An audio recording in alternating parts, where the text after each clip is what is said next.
வீட்ல எல்லாருமே இருக்காங்க. பாண்டியன் போறாரு. போயிட்டு துணியெல்லாம் பார்க்குறாரு. பார்த்தா எல்லா துணியும் அழுக்கா இருக்கு. ஒவ்வொரு துணியா எடுக்குறாரு. "என்ன இது எல்லாத்துலயும் அழுக்கா இருக்கு.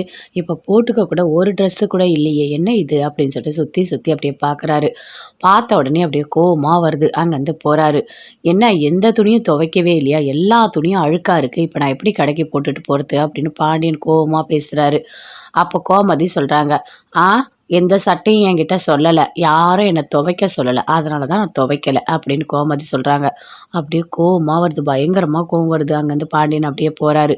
இருக்கிற எல்லா துணியும் எடுக்குறாரு. சரி நாமளே போய் துவச்சிடலாம் அப்படின்னு சொல்லிட்டு எடுத்துட்டு வராரு. அத எல்லாருமே அப்படியே பார்க்குறாங்க. அரசியும் பார்க்குறாங்க. பார்த்துட்டு, "அப்பா என்னப்பா பண்றீங்க? நான் துணிய துவைச்சு குடுக்குறேன். குடுங்கப்பா" அப்படின்னு கேட்குறாங்க. "இங்க பாரும்மா அரசி, நீ போய் படி போ. நான் சொல்றத கேளு. நான் பார்த்துக்கிறேன்" அப்படின்னு பாண்டியன் சொல்றாரு. "அப்பா நான் துவைச்சு தரேன் குடுங்கப்பா" அப்படின்னு சரவணன் சொல்றாரு. "டேய் யாருடா போய் கடைய திறக்கிறது? நீ போய் கடைய திற போ." "அப்பா குடுங்கப்பா" அப்படின்னு கேட்குறாரு. "போடா நான் என்ன சொல்றேன் அத அப்படியே கேளு" அப்படின்னு பாண்டியன் சரவணனையும் திட்டுறாரு. சரவணனும் அங்கேருந்து அப்படியே போயிடுறாரு. எல்லா துணியும் எடுத்துட்டு போறாரு. அப்படியே மாடிக்கு போறாரு. போயிட்டு எல்லாத்தையும் போட்டு துவைக்கிறாரு. ஃபர்ஸ்ட்டு துணிய துவைக்கிறாரு. முடியவே இல்ல. ஐய்யயோ! என்ன இது ஒரு துணிய துவைக்கிறதுக்குள்ளேயே பயங்கரமா ஒரு மாரி இடுப்பெல்லாம் வலிக்குதே! கஷ்டமா இருக்கே! இன்னும் இருக்கிற சட்டெல்லாம் எப்படி துவைப்பேன்னு தெரியலையே! டைம் வேற ஆகுது அப்படின்னு சொல்லிட்டு நல்லா துவைக்கிறாரு. அங்கேருந்து கோமதி ஓடி வராங்க. அவரு எப்படி துணி துவைக்கிறாரு அப்படின்னு ஓரமா நின்னு அப்படியே பார்க்குறாங்க. "இங்க பாரு கோமதி, உன்ன தான் நான் துவைக்கிறேன்" அப்படின்னு சொல்லிட்டு சட்டைய போட்டு அப்படியே துவைச்சுக்கிட்டே இருக்காரு. இதெல்லாம் கோமதி அப்படியே பார்த்துட்டு இருக்காங்க. நல்லா துணி எல்லாத்தையுமே துவைக்கிறாரு. துவைச்சு அப்படியே காய போடுறாரு. இதெல்லாம் கோமதி பார்க்குறாங்க. "நல்லா கஷ்டப்படுங்க. என்னை எப்படி கஷ்டப்படுத்துறீங்க? நான் எத்தனை வாட்டி உங்ககிட்ட பேசுங்க பேசுங்கன்னு கெஞ்சனேன். இப்ப வேலைலாம் செய்றீங்கல்ல, செய்யுங்க. தப்பே கிடையாது" அப்படின்னு கோமதி அங்கேருந்து அப்படியே போறாங்க. துணியெல்லாம் துவைச்சிட்டு வராரு. "இங்க பாரு கோமதி, நீ பண்றது எல்லாமே ரொம்ப தப்பா இருக்கு" அப்படின்னு அவங்க அம்மா சொல்றாங்க. "அம்மா அமைதியா இரும்மா. அவரு என்னென்ன பண்ணாருன்னு உனக்கு தெரியாது. நான் எப்படிலாம் கெஞ்சேன்னு தெரியுமா? என்னங்க பேசுங்க பேசுங்கன்னு அவரு பின்னாடி இந்த நாய்க்குட்டிலாம் ஓடுமே அப்படி ஓடுனேன். ஆனா அவரு என்ன கொஞ்சம் கூட கண்டுக்கவே இல்ல தெரியுமா? இப்ப அவரு கஷ்டப்படட்டும்" அப்படின்னு கோமதி சொல்றாங்க. "கோமதி, ஏன் கோமதி நீ இப்படி இருக்க?" அப்படின்னு அவங்க அம்மா ரொம்ப ஃபீல் பண்ணி பேசிட்டு இருக்காங்க. அங்கேருந்து பாண்டியன் வராரு. "இங்க பாருங்க, யாரும் என் துணிய துவைக்க தேவையில்ல. இங்க பாருங்க அத்த, நல்லா தெரிஞ்சுக்கங்க. நான் சின்ன வயசுலேருந்து அம்மா, அப்பா இல்லாம நானே தான் வளர்ந்தேன். எல்லா வேலையும் எனக்கு செய்ய தெரியும். யாரோட உதவி எனக்கு தேவையில்ல. சரி அத்த, டைம் ஆகுது" அப்படின்னு அப்படி உள்ள போறாரு. போயிட்டு சுத்தி பார்க்குறாரு. ஐயோ! அந்த ஷர்ட்லாம் காய லேட் ஆகுமே. சரி ஏதோ இருக்கிற சட்டைய எடுத்து போட்டுக்கலாம் அப்படின்னு போட்டு வெளிய வராரு. "அத்த கடைக்கு டைம் ஆகுது. நான் போயிட்டு வரேன்" அப்படின்னு பாண்டியன் அங்கேருந்து அப்படியே போறாரு. "இங்க பாரு கோமதி, பார்க்கவே ரொம்ப கஷ்டமா இருக்கு" அப்படின்னு சொல்லிட்டு ரொம்ப ஃபீல் பண்ணி அவங்க அம்மா சொல்றாங்க. "அம்மா அமைதியா இரும்மா. சும்மா என்ன டென்ஷன் ஆக்கிட்டே இருக்க. அவர் பண்றதெல்லாம் உனக்கு தெரியாதும்மா" அப்படின்னு சொல்லிட்டு கோமதி ரொம்ப ஃபீல் பண்ணி பேசுறாங்க. தங்கமயில அழுதுகிட்டே இருக்காங்க. பயங்கரமா அழறாங்க. நடந்ததையே நெனச்சு பார்க்குறாங்க. தங்கமயில் கடைக்கு போறாங்க. போற வழியில சரவணன், அஞ்சலி 2 பேருமே வராங்க. அங்க வர இடத்துல சாப்பிடுறாங்க. "நீ காசு குடு, நான் காசு குடுன்னு" மாத்தி மாத்தி அந்த அப்படியே கொடுக்குறாங்க. "நீ குடுக்காத, காசு குடுக்காதன்னு" கைய புடிக்கிறாரு. இதெல்லாம் தங்கமயில் அப்படியே இருந்து ரோட்ல இருந்து பார்க்குறாங்க. பார்த்தோனே அப்படியே டென்ஷன் ஆகுறாங்க. பைக்ல ஏறி உட்காந்துட்டு அப்படியே தோள் மேல கை போட்டுட்டு அஞ்சலி அப்படியே சரவணன் கூட போறாங்க. அத பார்த்தோனே தங்கமயில் அப்படியே பயங்கரமா வீட்டுக்கு வந்து அழறாங்க. தேம்பி தேம்பி அழறாங்க. "ஐயோ! மாமா, நீங்க இன்னொரு பொண்ணோட பேசிட்டு இருக்கீங்களா?" அப்படின்னு சொல்லிட்டு அப்படி அழறாங்க. அதுக்குள்ள சுடர் வராங்க. "அக்கா நீ ஏன்க்கா இப்படி அழற? அக்கா என்னக்கா நடந்ததுன்னு?" கேட்குறாங்க. எதுவுமே சொல்லல. அப்பயும் தங்கமயில அழுதுகிட்டே இருக்காங்க. "இங்க பாருங்க மாமா, நான் மாசமா இருக்கேன்" அப்படின்னு சொல்லும்போது, அவன் வயித்துல வளர்றது என்னோட குழந்தையே இல்ல அப்படின்னு சரவணன் சொன்னத நினைச்சு இன்னும் அழுதுட்டு இருக்காங்க. அதுக்குள்ள அவங்க அம்மா வராங்க. வந்து கேட்குறாங்க. "ஏய் எதுக்குடி இப்படி அழுதுட்டு இருக்க?" அப்படின்னு சொல்லிட்டு. எதுவுமே சொல்லவே இல்ல. அப்பயும் அழுதுட்டே இருக்காங்க. "ஏய் என்னடி நடந்தது? எதுக்குடி இவ இப்படி அழறா?" அப்படின்னு கேட்குறாங்க பாக்கியா. "அம்மா உனக்கு ஒண்ணு தெரியுமா? நான் வந்து எத்தனையோ வாட்டி கேட்டேன் அக்காகிட்ட. ஆனா அக்கா அதெல்லாம் கண்டுக்கவே இல்ல. அக்காவுக்கு மனசுல ஏதோ கவலை இருக்கும் போல இருக்கு. அதனால தான் அக்கா சொல்லாம இப்படி அழுவுது" அப்படின்னு சொல்றாங்க. "ஆமா, சொல்லிட்டா மட்டும். இங்க பாருடி, சும்மா அழுதுட்டே இருக்காத. வயித்துல வேற குழந்தை இருக்கு. அழறது அவ்வளவா நல்லதில்ல. சரியா?" அப்படின்னு பாக்கியா சொல்றாங்க. அப்பயும் தங்கமயில அழுதுட்டே இருக்காங்க. சரவணன் எப்பவும் போல ஃபோன் பண்ணி பேசுறாரு. அஞ்சலி கிட்ட சந்தோஷமா பேசிட்டு இருக்காரு. "இங்க பாரு அஞ்சலி, இன்னைக்கு நம்ம சாப்பிட்டோம்ல, சூப்பரா இருந்ததுல்ல சாப்பாடு" அப்படின்னு சொல்லிட்டு. "ஆமா சரவணா, நான் தான் காசு தரேன்னு சொன்னேன். நீ தான் வேண்டான்னு சொல்லிட்டு நீ குடுக்குற" அப்படின்னு சொல்லிட்டு அஞ்சலியும் பேசிட்டு இருக்காங்க. அப்படியே சந்தோஷமா ரொம்ப நேரமா பேசிட்டு இருக்காங்க. அப்ப வீட்ல தூங்கிட்டு இருக்கும்போது தங்கமயில் நெனச்சு பார்க்குறாங்க. அப்போது எப்போவுமே ஃபோன் வந்து யார்கிட்டயோ பேசிகிட்டே இருக்காரு நைட்டெல்லாம். அது எல்லாமே உண்மைதான். அப்போது கூட பைக்கில் ஒரு பொண்ணை கூட்டிகிட்டு போனார். அவருக்கிட்ட அந்த பொண்ணுக்கிட்ட தான் இவர் பேசிகிட்ருக்காரா அப்படின்னு சொல்லிட்டு பயங்கரமாக அழறாங்க தங்கமயில். அப்போ நடந்த எல்லாத்துக்குமே காரணமே அந்த பொண்ணு தானா? அந்த பொண்ணால தான் அவர் என்னை ஏற்றுக்காம இவ்வளோ மோசமாக நடத்துகிறாரா? வயித்துல வளர்ற குழந்தையே என் குழந்தை இல்லைன்னு சொல்கிற அளவுக்கு இருக்காரா அவரு? அப்படின்னு சொல்லிட்டு தங்கமயில் பயங்கரமாக அழறாங்க. இதை கண்டிப்பாக நம்ம மீனா கிட்ட சொல்லணும் அப்படின்னு யோசிக்கிறாங்க. மீனா கிட்ட சொல்லலாமா வேண்டாமா? மாமாவே வேண்டான்னு முடிவு பண்ணிட்டோம். இனிமேல் நம்ம மீனா கிட்ட சொல்லி என்ன நியாயத்தை எதிர்பார்க்க போகிறோம்? வேண்டாம். சரவணன் மாமா யாருக்கிட்ட வேணால் பேசட்டும், எப்படி வேணால் போகட்டும், அவரை பற்றி நம்ம யோசிக்கவே வேண்டாம். நடக்கிறதெல்லாம் அமைதியாக வேடிக்கை பார்க்கலாம். அதை மட்டும்தான் என்னால் பண்ண முடியும் அப்படின்னு சொல்லிட்டு தங்கமயில் சரவணன் நினச்சி பயங்கரமாக அழுதுட்ருக்காங்க. ஆனால் சரவணன் அஞ்சலி கிட்ட சந்தோஷமாக பேசி பயங்கரமாக அப்படி என்ஜாய் பண்ணிகிட்ருக்காரு. செந்தில் ஆஃபீஸில் இருக்கார். அப்போ மெசேஜ் வருது. மீனாவோட அப்பா அனுப்புகிறாரு. அப்படியே பார்க்குறாரு. மெசேஜ் வந்திருக்கு மாமா கிட்ட இருந்துன்னு அதை அப்படியே கேட்குறாரு. இங்கே பாருங்க மாப்பிள்ள, நான் ஒருத்தரை அனுப்பியிருக்கேன். அவர் என்ன வேலை சொல்கிறாரோ அதை கச்சிதமாக முடிச்சு கொடுத்துட்டு அவர் கொடுக்குற பணத்தை வாங்கிக்கிங்க அப்படின்னு சொல்கிறாரு. அதை அப்படியே பார்க்குறாரு. ஐயோ, என்ன மாமா இப்படி சொல்லியிருக்காரு? ஓகே மாமா அப்படின்னு சொல்லிட்டு மெசேஜ் போடுறாரு. அங்கேருந்து ஒருத்தவங்க வராங்க.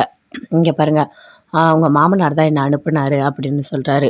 இதில் டாக்குமெண்ட் எல்லாமே இருக்குது. ஆனால் அவங்க கேட்குற டாக்குமெண்ட்டில் பாதி கூட என்கிட்ட இல்லை.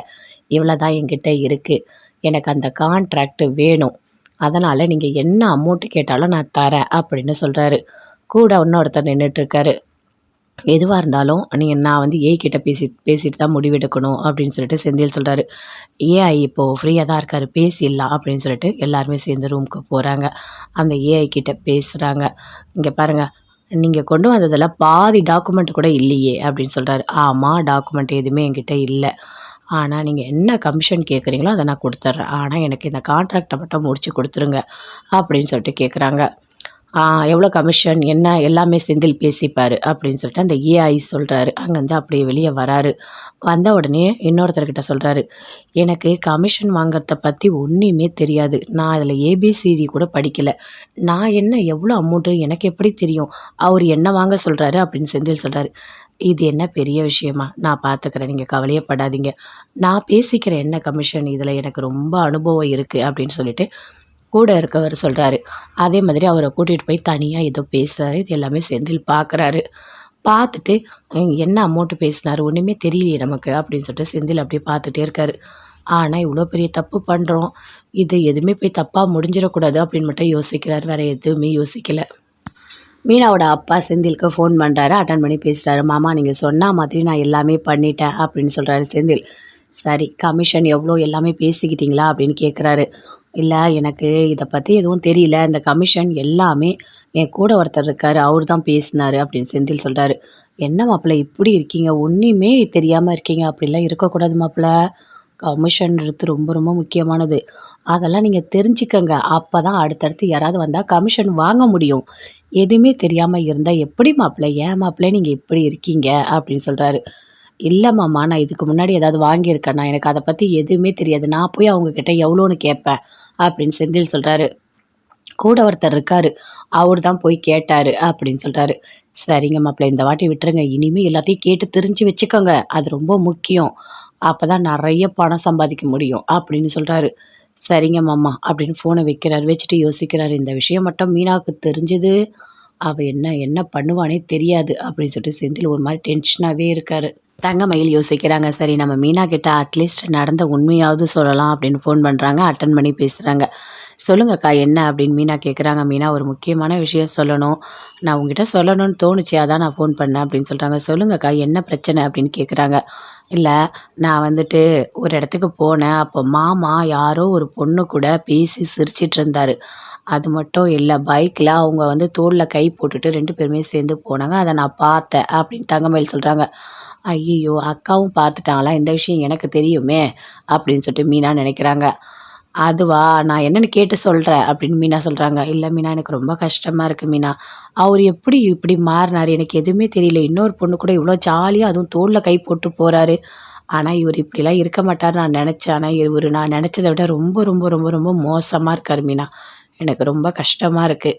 மீனா இங்கே பாருங்க உங்ககிட்ட நான் எதுக்காக சொல்கிறேன்னா இப்படி நடந்ததுன்றதுக்காக தான். நான் வந்து அவர் கூட வாழணும், அவர் தான் பெருசு அப்படிலாம் நான் நினைக்கவே இல்லை. ஆனால் அவரோட மைண்டு இப்படிலாம் மாறி இருக்குன்னு நான் நினைக்கிறேன் அவ்வளோதான் அப்படின்னு சொல்லிட்டு தங்கமயில் ரொம்ப ஃபீல் பண்ணி பேசுகிறாங்க.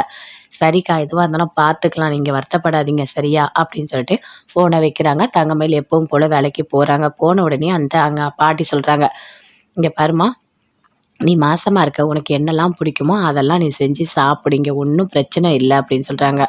சரிங்கம்மா. என்ன ரொம்ப நல்லா நீங்க பார்த்துக்கிறீங்க. ஒரு அம்மா மாதிரி என்ன நீங்க பார்த்துக்கிறீங்க அப்படின்னு தங்கமயில் சொல்றாங்க. நீ மட்டும் என்ன சூப்பரா என்ன பார்த்துக்கிற. ஒரு பொண்ணு மாதிரி என்ன நீ பார்த்துக்கிறம்மா அப்படின்னு சொல்லிட்டு அவங்களும் சொல்றாங்க. உங்களுக்கு பிடிச்ச நான் எல்லாமே நான் செஞ்சு வச்சிருக்கேன். அதுக்குள்ள அவங்க அங்கேருந்து வராங்க. என்ன தங்கமயில் எப்படி நல்லா பார்த்துருக்கல்ல? சூப்பரா எங்க மாமியார பார்த்துக்கிற. உன்ன மாதிரி ஒரு பொண்ணு கிடைக்க நான் குடுத்து வச்சிருக்கணும். என்ன சமையல் பண்ண? இதெல்லாம் பண்ணேன் அப்படின்னு சொல்றாங்க. சரி, சரி. Okay, okay. நீ நல்லா சாப்பிடு தங்கமயில். நல்லா புரிஞ்சுக்கோ. வயித்துல குழந்தைய வச்சுட்டு நல்லா சாப்பிடணும் இந்த நேரத்துல. சாப்பிடாமலாம் நீ இருந்துறாத அப்படின்னு சொல்றாங்க. இல்லக்கா நான் சாப்பிடுறேன். ஆனா சாப்பிட்டா வாமிட் வந்துட்டே இருக்கு. என்னால எது சாப்பிட்டாலும் எனக்கு நிக்கவே மாட்டுது அப்படின்னு சொல்றாங்க. அப்படிதான் இருக்கும். ஒரு 3 மாசத்துக்கு அப்படிதான் இருக்கும். சாப்பிட்டா எதுவுமே நிக்காது. ஆனா அதுக்கப்புறம் எல்லாமே சரியாயிடும். நீ கவலையே படாத அப்படின்னு சொல்றாங்க. சரிக்கா அப்படின்னு சொல்றாங்க. சரி நான் எல்லாமே பண்ணி வச்சுட்டேன். நான் வீட்டுக்கு கிளம்புறேன் அப்படின்னு சொல்றாங்க. சரி மயிலே பார்த்து போயிட்டு வா சரியா அப்படின்னு சொல்றாங்க. அங்கேருந்து மயில் போறாங்க. பார்த்தீங்களாம்மா மயில் எவ்வளோ தங்கமான பொண்ணா இருக்கு அப்படின்னு சொல்றாங்க. ஆமா, ஆமா. என்ன ரொம்ப நல்லா பார்த்துக்கிறா அவ. இது வேணுமா, அது வேணுமான்னு கேட்டு கேட்டு கேட்டு சமையல் பண்றா. சூப்பரா பார்த்துக்கிறா அப்படின்னு அவங்க மாமியார் சொல்றாங்க. மயில் ரொம்ப தங்கமான பொண்ணு. ஆனா இப்ப மாசமா இருக்கா. வீட்டுக்காரோட சேர்ந்து இல்ல. இது எல்லாமே மீனா சொன்னாங்க. எனக்கு ரொம்ப கஷ்டமா இருக்கு தெரியுமா? அப்படின்னு சொல்றாங்க. அங்க பாரும்மா, நாம கஷ்டப்பட்டு ஒண்ணுமே ஆகப்போறது கிடையாது. யார் யார் கூட எப்ப இருக்கணும், எப்ப பிரியணும் எல்லாமே அந்த கடவுள் தான் முடிவு பண்ணுவாரு அப்படின்னு அவங்க மாமியார் சொல்றாங்க. இருந்தாலும் மயிலுக்கு நல்ல மனசு இருக்கு. கடவுள் எதுக்காக இவ்வளோ சோதனை தராருன்னே தெரியல. அவங்க வீட்டுக்காரோட சேர்ந்து வாழ்ந்தா நல்லா தான் இருக்கும் அப்படின்னு சொல்றாங்க. நடக்கும்போது நடக்கும்மா அப்படின்னு அவங்க மாமியார் சொல்றாங்க. சரி நான் போய் சாப்பாடு எடுத்து வைக்கிறேன் அப்படின்னு போகிறாங்க. போயிட்டு சாப்பாடெல்லாம் கொண்டு வந்து கொடுக்குறாங்க. எல்லாமே அப்படி பேசிகிட்டு இருக்காங்க 2 பேருமே சேர்ந்து. மயில் வீட்டுக்கு போகிறாங்க. போன உடனே அப்படியே அமைதியாக இருக்காங்க. ஏய் என்னடி சாப்பிட்றி அப்படின்னு சொல்கிறாங்க. எனக்கு சாப்பாடெலாம் எதுவுமே வேணாம். எனக்கு பசிச்சா நானே வந்து சாப்பிட்டுக்கிறேன் அப்படின்னு மயில் அப்படி உள்ளே போகிறாங்க. என்ன இவ ஒரு மாதிரி பண்ணிகிட்டு இருக்கா, நம்ம எது கேட்டாலும் ஏதாவது ஒரு பதில் சொல்லிகிட்டே இருக்கா அப்படின்னு அவங்க வீட்ல எல்லாருமே இருக்காங்க. பாண்டியன் போறாரு. போயிட்டு துணியெல்லாம் பார்க்குறாரு. பார்த்தா எல்லா துணியும் அழுக்கா இருக்கு. ஒவ்வொரு துணியா எடுக்குறாரு. என்ன இது எல்லாத்துலயும் அழுக்கா இருக்கு. இப்ப போட்டுக்க கூட ஒரு ட்ரெஸ்ஸு கூட இல்லையே. என்ன இது? அப்படின்னு சொல்லிட்டு சுத்தி சுத்தி அப்படியே பார்க்குறாரு. பார்த்த உடனே அப்படியே கோவமா வருது. அங்கருந்து போறாரு. என்ன எந்த துணியும் துவைக்கவே இல்லையா? எல்லா துணியும் அழுக்கா இருக்கு. இப்ப நான் எப்படி கடைக்கு போட்டுட்டு போறது? அப்படின்னு பாண்டியன் கோவமா பேசுறாரு. அப்போ கோமதி சொல்றாங்க. ஆ எந்த சட்டையும் என்கிட்ட சொல்லல. யாரும் என்ன துவைக்க சொல்லல. அதனால தான் நான் துவைக்கல அப்படின்னு கோமதி சொல்றாங்க. அப்படியே கோவமா வருது. பயங்கரமா கோவம் வருது. அங்கேருந்து பாண்டியன் அப்படியே போறாரு. இருக்கிற எல்லா துணியும் எடுக்கிறாரு. சரி நாமளே போய் துவைச்சிடலாம் அப்படின்னு சொல்லிட்டு எடுத்துட்டு வராரு. அதை எல்லாருமே அப்படியே பார்க்குறாங்க. அரசியும் பார்க்குறாங்க. பார்த்துட்டு அப்பா என்னப்பா பண்ணுறீங்க? நான் துணியை துவைச்சி கொடுக்குறேன் கொடுங்கப்பா அப்படின்னு கேட்குறாங்க. இங்கே பாரும்மா அரசி, நீ போய் படி போ. நான் சொல்கிறத கேளு. நான் பார்த்துக்கிறேன் அப்படின்னு பாண்டியன் சொல்கிறாரு. அப்பா நான் துவைச்சி தரேன் கொடுங்கப்பா அப்படின்னு சரவணன் சொல்கிறாரு. டேய் யாருடா போய் கடையை திறக்கிறது? நீ போய் கடையை திறப்போ. அப்பா கொடுங்கப்பா அப்படின்னு கேட்குறாரு. போடா நான் சொல்கிறேனோ நான் என்ன சொல்கிறேன் அதை அப்படியே கேளு அப்படின்னு பாண்டியன் சரவணனையும் திட்டாரு. சரவணனும் அங்கேருந்து அப்படியே போயிடுறாரு. எல்லா துணியும் எடுத்துகிட்டு போகிறாரு. அப்படியே மாடிக்கு போகிறாரு. போயிட்டு எல்லாத்தையும் போட்டு துவைக்கிறாரு. ஃபஸ்ட்டு துணியை துவைக்கிறாரு. முடியவே இல்லை. ஐயோ என்ன இது ஒரு துணியை துவைக்கிறதுக்குள்ளேயே பயங்கரமாக ஒரு மாதிரி இடுப்பெல்லாம் வலிக்குதே, கஷ்டமாக இருக்கே, இன்னும் இருக்கிற சட்டெல்லாம் எப்படி துவைப்பேன்னு தெரியலையே, டைம் வேற ஆகுது அப்படின்னு சொல்லிட்டு நல்லா துவைக்கிறாரு. அங்கேருந்து கோமதி ஓடி வராங்க. அவர் எப்படி துணி துவைக்கிறாரு அப்படின்னு ஓரமாக நின்று அப்படியே பார்க்குறாங்க. இங்கே பாரு கோமதி, உன்னை தான் நான் துவைக்கிறேன் அப்படின்னு சொல்லிட்டு சட்டையை போட்டு அப்படியே துவைச்சிக்கிட்டே இருக்காரு. இதெல்லாம் கோமதி அப்படியே பார்த்துட்டு இருக்காங்க. நல்லா துணி எல்லாத்தையுமே துவைக்கிறாரு. துவைச்சு அப்படியே காய போடுறாரு. இதெல்லாம் கோமதி பார்க்குறாங்க. நல்லா கஷ்டப்படுங்க. என்னை எப்படி கஷ்டப்படுத்துறீங்க? நான் எத்தனை வாட்டி உங்ககிட்ட பேசுங்க பேசுங்கன்னு கெஞ்சனேன். இப்போ வேலைலாம் செய்கிறீங்கல்ல, செய்யுங்க தப்பே கிடையாது அப்படின்னு கோமதி அங்கேருந்து அப்படியே போகிறாங்க. துணியெல்லாம் துவைச்சிட்டு வர்றாரு. இங்கே பாரு கோமதி, நீ பண்ணுறது எல்லாமே ரொம்ப தப்பாக இருக்குது அப்படின்னு அவங்க அம்மா சொல்கிறாங்க. அம்மா அமைதியாக இருமா, அவர் என்னென்ன பண்ணாருன்னு உனக்கு தெரியாது. நான் எப்படிலாம் கெஞ்சேன்னு தெரியுமா? என்னங்க பேசுங்க பேசுங்க, நான் அவர் பின்னாடி இந்த நாய்க்குட்டிலாம் ஓடுமே அப்படி ஓடினேன். ஆனால் அவர் என்னை கொஞ்சம் கூட கண்டுக்கவே இல்லை தெரியுமா? இப்போ அவர் கஷ்டப்படட்டும் அப்படின்னு கோமதி சொல்கிறாங்க. கோமதி, ஏன் கோமதி நீ இப்படி இருக்க அப்படின்னு அவங்க அம்மா ரொம்ப ஃபீல் பண்ணி பேசிகிட்டு இருக்காங்க. அங்கேருந்து பாண்டியன் வராரு. இங்கே பாருங்க, யாரும் என் துணியை துவைக்க தேவையில்ல. இங்கே பாருங்க அத்தை, நல்லா தெரிஞ்சுக்கோங்க. நான் சின்ன வயசுலேருந்து அம்மா அப்பா இல்லாமல் நானே தான் வளர்ந்தேன். எல்லா வேலையும் எனக்கு செய்ய தெரியும். யாரோட உதவி எனக்கு தேவையில்லை. சரி அத்தை, டைம் ஆகுது அப்படின்னு அப்படி உள்ளே போகிறாரு. போயிட்டு சுற்றி பார்க்குறாரு. ஐயோ, அந்த ஷர்ட்லாம் காய லேட் ஆகுமே, சரி ஏதோ இருக்கிற சட்டையை எடுத்து போட்டுக்கலாம் அப்படின்னு போட்டு வெளியே வராரு. அத்தை, கடைக்கு டைம் ஆகுது, நான் போயிட்டு வரேன் அப்படின்னு பாண்டியன் அங்கேருந்து அப்படியே போகிறாரு. இங்கே பாரு கோமதி, பார்க்கவே ரொம்ப கஷ்டமாக இருக்குது அப்படின்னு சொல்லிட்டு ரொம்ப ஃபீல் பண்ணி அவங்க அம்மா சொல்கிறாங்க. அம்மா அமைதியாக இருமா, சும்மா என்னை டென்ஷன் ஆக்கிட்டே இருக்க, அவர் பண்ணுறதுலாம் உனக்கு தெரியாதும்மா அப்படின்னு சொல்லிட்டு கோமதி ரொம்ப ஃபீல் பண்ணி பேசுகிறாங்க. தங்கமயில் அழுதுகிட்டே இருக்காங்க, பயங்கரமாக அழறாங்க. நடந்ததையே நினச்சி பார்க்குறாங்க. தங்கமயில் கடைக்கு போகிறாங்க. போகிற வழியில் சரவணன், அஞ்சலி 2 பேருமே வராங்க. அங்கே வர இடத்துல சாப்பிட்றாங்க. நீ காசு கொடு, நான் காசு கொடுன்னு மாற்றி மாற்றி அந்த அப்படியே கொடுக்குறாங்க. நீ கொடுக்காத, காசு கொடுக்காதுன்னு கையை பிடிக்கிறாரு. இதெல்லாம் தங்கமயில் அப்படியே இருந்து ரோட்லேருந்து பார்க்குறாங்க. பார்த்தோன்னே அப்படியே டென்ஷன் ஆகுறாங்க. பைக்கில் ஏறி உட்காந்துட்டு அப்படியே தோள் மேலே கை போட்டுட்டு அஞ்சலி அப்படியே சரவணன் கூட போகிறாங்க. அதை பார்த்தோன்னே தங்கமயில் அப்படியே பயங்கரமாக வீட்டுக்கு வந்து அழறாங்க. தேம்பி தேம்பி அழறாங்க. ஐயோ மாமா, நீங்கள் இன்னொரு பொண்ணோட பேசிகிட்டு இருக்கீங்களா அப்படின்னு சொல்லிட்டு அப்படி அழறாங்க. அதுக்குள்ளே சுடர் வராங்க. அக்கா நீ ஏன்க்கா இப்படி அழற? அக்கா என்னக்கா நடந்ததுன்னு கேட்குறாங்க. எதுவுமே சொல்லலை. அப்பயும் தங்கமயில் அழுதுகிட்டே இருக்காங்க. இங்கே பாருங்க மாமா, நான் மாசமாக இருக்கேன் அப்படின்னு சொல்லும் போது அவன் வயிற்றில் வளர்த்து என்னோட குழந்தையே இல்லை அப்படின்னு சரவணன் சொன்னதை நினச்சி இன்னும் அழுதுட்ருக்காங்க. அதுக்குள்ளே அவங்க அம்மா வராங்க. வந்து கேட்குறாங்க, ஏய் எதுக்குடி இப்படி அழுதுட்ருக்க அப்படின்னு சொல்லிட்டு. எதுவுமே சொல்லவே இல்லை. அப்பயும் அழுதுகிட்டே இருக்காங்க. ஏய் என்னடி நடந்தது? எதுக்குடி இவ இப்படி அழறா அப்படின்னு கேட்குறாங்க பாக்கியா. அம்மா அவனுக்கு ஒன்று தெரியுமா? நான் வந்து எத்தனையோ வாட்டி கேட்டேன் அக்கா கிட்ட, ஆனால் அக்கா அதெல்லாம் கண்டுக்கவே இல்லை. அக்காவுக்கு மனசில் ஏதோ கவலை இருக்கும் போல இருக்குது, அதனால தான் அக்கா சொல்லாமல் இப்படி அழுகுது அப்படின்னு சொல்கிறாங்க. ஆமாம், சொல்லிட்டா மட்டும். இங்கே பாருடி, சும்மா அழுதுகிட்டே இருக்காத, வயிற்றில் வர குழந்த இருக்குது, அழறது அவ்வளோவா நல்லதில்லை சரியா அப்படின்னு பாக்கியா சொல்கிறாங்க. அப்பயும் தங்கமயில் அழுதுகிட்டே இருக்காங்க. சரவணன் எப்பவும் போல் ஃபோன் பண்ணி பேசுகிறாரு. அஞ்சலி கிட்ட சந்தோஷமாக பேசிகிட்டு இருக்காரு. இங்கே பாரு அஞ்சலி, இன்றைக்கி நம்ம சாப்பிட்டோம்ல, சூப்பராக இருந்ததில்ல சாப்பாடு அப்படின்னு சொல்லிட்டு. ஆமாம் சரவணா, நான் தான் காசு தரேன்னு சொன்னேன், நீ தான் வேண்டான்னு சொல்லிட்டு நீ கொடுக்குற அப்படின்னு சொல்லிட்டு அஞ்சலியும் பேசிகிட்டு இருக்காங்க. அப்படியே சந்தோஷமாக ரொம்ப நேரமாக பேசிகிட்டு இருக்காங்க. அப்போ வீட்டில் தூங்கிட்டு இருக்கும்போது தங்கமயில் நினச்சி பார்க்குறாங்க. அப்போது எப்போவுமே ஃபோன் வந்து யார்கிட்டயோ பேசிகிட்டே இருக்காரு நைட்டெல்லாம், அது எல்லாமே உண்மை தான். அப்போது கூட பைக்கில் ஒரு பொண்ணை கூட்டிகிட்டு போனார், அவருக்கிட்ட அந்த பொண்ணுக்கிட்ட தான் இவர் பேசிகிட்டு இருக்காரா அப்படின்னு சொல்லிட்டு பயங்கரமாக அழறாங்க தங்கமயில். அப்போ நடந்த எல்லாத்துக்குமே காரணமே அந்த பொண்ணு தானா? அந்த பொண்ணால் தான் அவர் என்னை ஏற்றுக்காமல் இவ்வளோ மோசமாக நடத்துகிறாரா? வயிற்றில் வளர்கிற குழந்தையே என் குழந்தை இல்லைன்னு சொல்கிற அளவுக்கு இருக்காரா அவர் அப்படின்னு சொல்லிட்டு தங்கமயில் பயங்கரமாக அழறாங்க.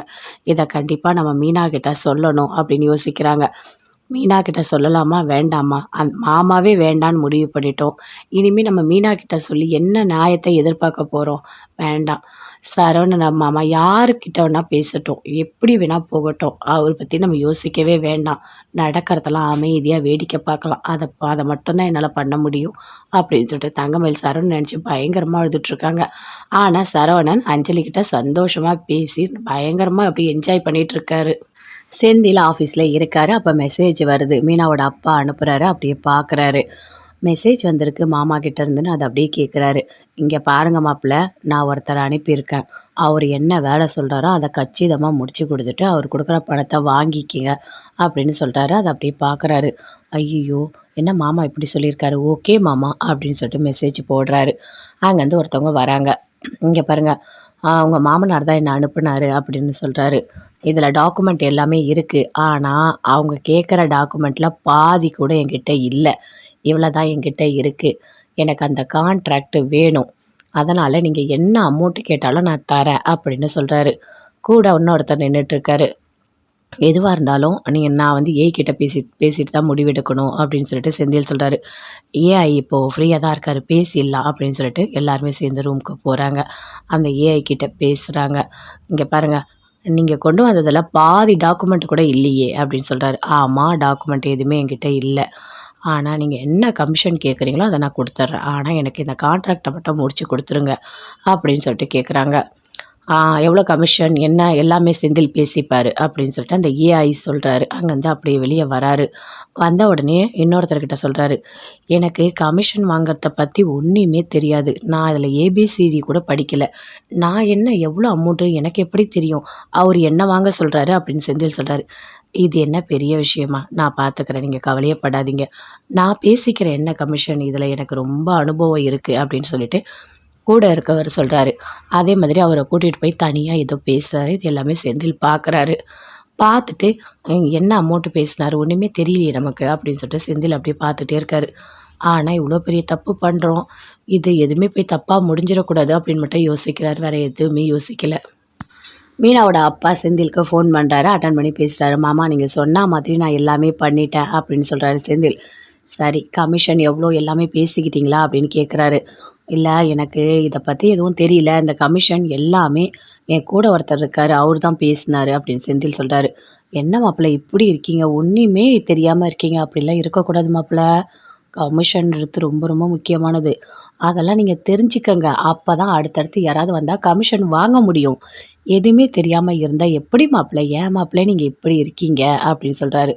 இல்லை மாமா, நான் இதுக்கு முன்னாடி ஏதாவது வாங்கியிருக்கேன்னா எனக்கு அதை பற்றி எதுவுமே தெரியாது. நான் போய் அவங்கக்கிட்ட எவ்வளோன்னு கேட்பேன் அப்படின்னு செந்தில் சொல்கிறாரு. கூட ஒருத்தர் இருக்காரு, அவர் தான் போய் கேட்டார் அப்படின்னு சொல்கிறாரு.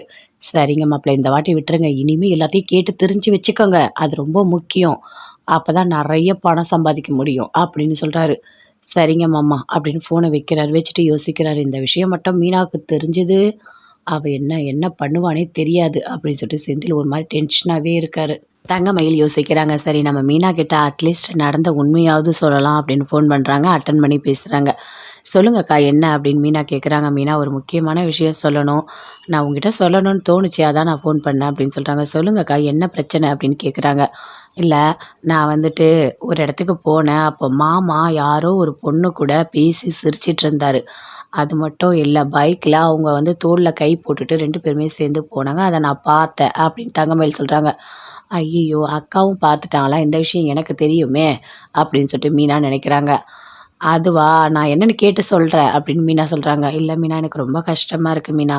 அவர் எப்படி இப்படி மாறினார் எனக்கு எதுவுமே தெரியல. இன்னொரு பொண்ணு கூட இவ்வளோ ஜாலியாக அதுவும் தோளில் கை போட்டு போகிறாரு. ஆனால் இவர் இப்படிலாம் இருக்க மாட்டார் நான் நினச்சேன். ஆனால் இவர் நான் நினச்சதை விட ரொம்ப ரொம்ப ரொம்ப ரொம்ப மோசமாக இருக்கார் மீனா. எனக்கு ரொம்ப கஷ்டமாக இருக்குது. மீனா, இங்கே பாருங்கள், உங்ககிட்ட நான் எதுக்காக சொல்கிறேன்னா, இப்படி நடந்ததுன்றதுக்காக தான். நான் வந்து அவர் கூட வாழணும், அவர் தான் பெருசு அப்படிலாம் நான் நினைக்கவே இல்லை.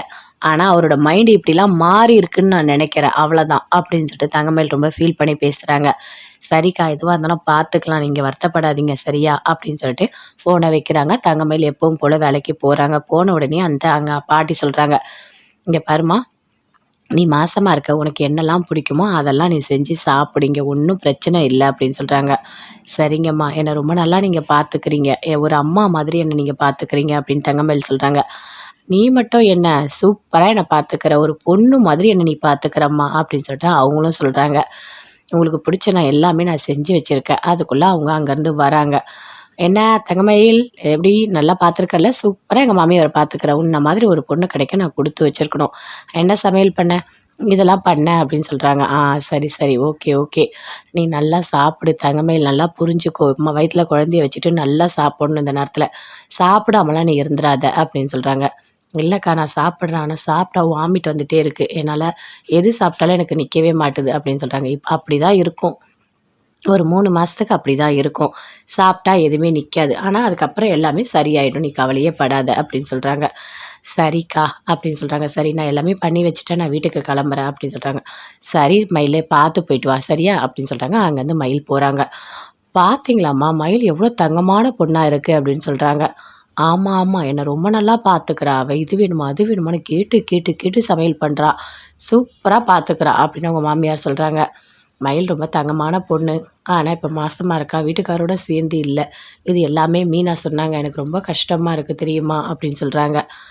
அங்கே பாருமா, நாம் கஷ்டப்பட்டு ஒன்றுமே ஆகப்படுறது கிடையாது. யார் யார் கூட எப்போ இருக்கணும் எப்போ பிரியணும் எல்லாமே அந்த கடவுள் தான் முடிவு பண்ணுவார் அப்படின்னு அவங்க மாமியார் சொல்கிறாங்க.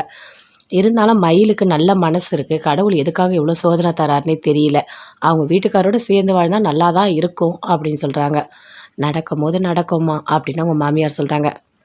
சரி நான் போய் சாப்பாடு எடுத்து வைக்கிறேன் அப்படின்னு போகிறாங்க. போயிட்டு சாப்பாடெல்லாம் கொண்டு வந்து கொடுக்குறாங்க. எல்லாமே அப்படி பேசிகிட்டு இருக்காங்க 2 பேருமே சேர்ந்து. மயில் வீட்டுக்கு போகிறாங்க.